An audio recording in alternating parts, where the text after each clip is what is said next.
St. Paul was born in Tarsus, a small province in Asia Minor, now Turkey, which was a major center for Greek culture. He had a Roman citizenship and a Greek education. He was a Jew from the tribe of Benjamin and came to Jerusalem as a youth to continue his education studying under Gamaliel, one of the most famous Jewish teachers of the first century.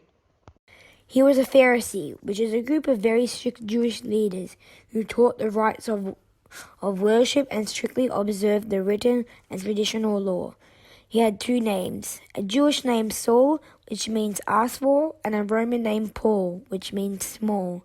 St. Paul was very fanatic at the beginning, but he was doing this out of ignorance, thinking that he was pleasing God. He put all his efforts into persecuting the Christians.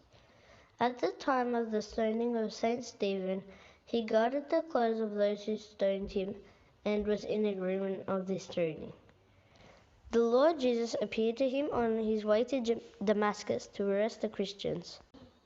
Jesus told him, "Saul, Saul, why are you persecuting me?"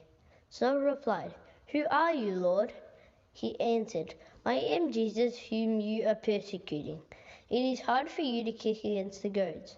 Saul asked, "Lord, what do you want me to do?" The Lord then told him to go to Ananias in Damascus, and he will tell him what he must do. He was without sight for 3 days until Ananias came and laid his hands on him. He received his sight at once and was then baptized. This is when his whole life changed. After he believed, he spent a period of 3 years in the desert of Arabia to reread the Torah and understand the books from a new perspective. After his retreat in the desert of Arabia, he went back to Damascus and started to preach in the synagogue that the Lord Jesus is the Son of God. After that, the Jews started to persecute him.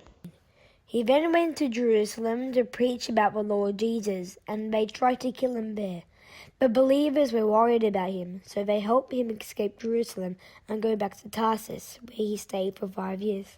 St. Barnabas then came him and took him to serve in Antioch with him. He served there for about a year, then went back to Jerusalem.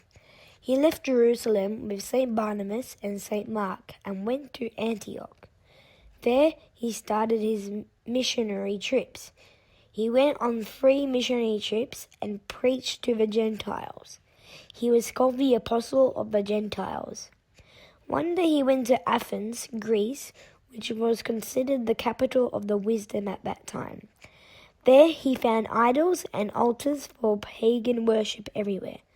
He started to preach to the Jews there about the Lord Jesus. At the time, many philosophers and poets lived in Athens.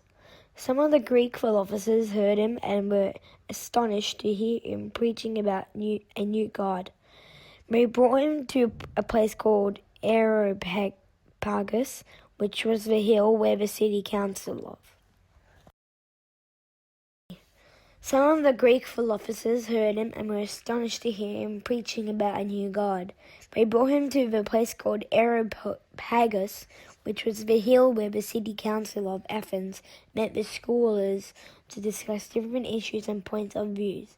They asked St. Paul to talk to them about the new doctrine of which he spoke. God gave him wisdom to convince them. He started by praising them because they were religious. He told them that he had seen an altar with the inscription, "To the unknown God," and that he was there to proclaim to them the God that they did not know. "The God who made the world and everything in it," he said. Some believed and left the worship of idols. His continuous relationship with God was the source of all his wisdom. God gave him the wisdom to deal with every situation and different in the way he preached to the Jews and the Gentiles so they can both accept the faith.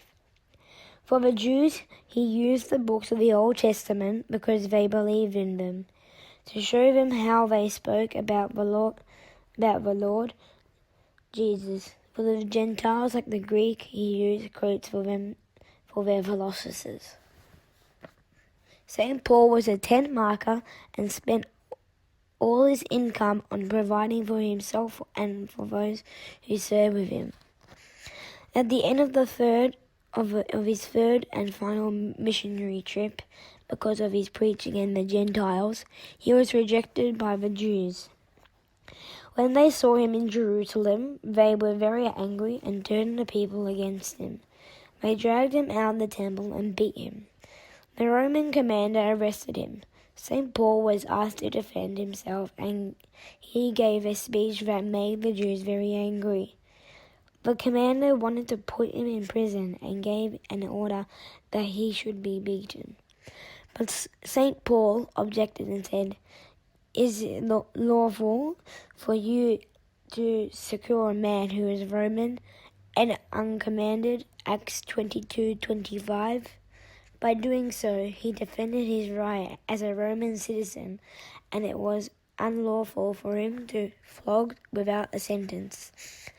St. Paul took care of the spiritual children, sending them many letters with greetings and spiritual lessons, 14 of which are in the New Testament. St. Paul fulfilled the verse that says, "Beloved, I pray that you may prosper in all things and be in health, just as your soul prospers." 3 John 1:2. St. Paul is one of the greatest preachers of the Christian faith. The Church celebrates his feast on the 5th day of the month of Abib, which is the Feast of the Apostles. He lived the verse that says, "It is no longer I who live, but Christ lives in me." Galatians 2:20.